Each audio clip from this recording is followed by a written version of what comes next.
Hi guys, welcome back to our YouTube channel. So in this tutorial, we're going to learn how can we draw a linear dimension or how can we give a linear dimension to the objects in AutoCAD.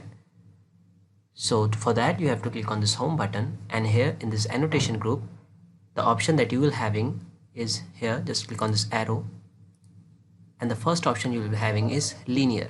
Just click on that and this command will be activated. Now you have to specify the first point. So let's suppose this is a circle and this length, we have to consider this length. We have to find out this length. So just click the first point and the second point and move your cursor outward this figure where you are comfortable to see the dimensions.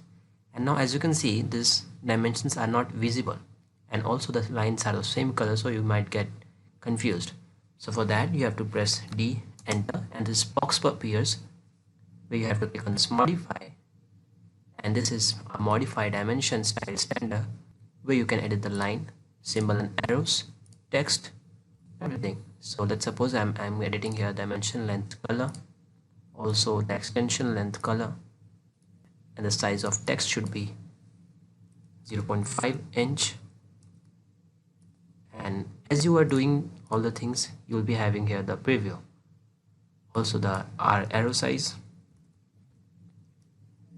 And then if you're done with it, then just press OK and just click on set current and then close. So now as you can see, you are able to see the dimension.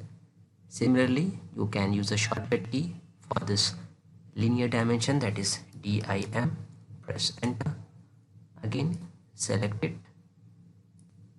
You can switch on ortho or off it. You can use it from here to here.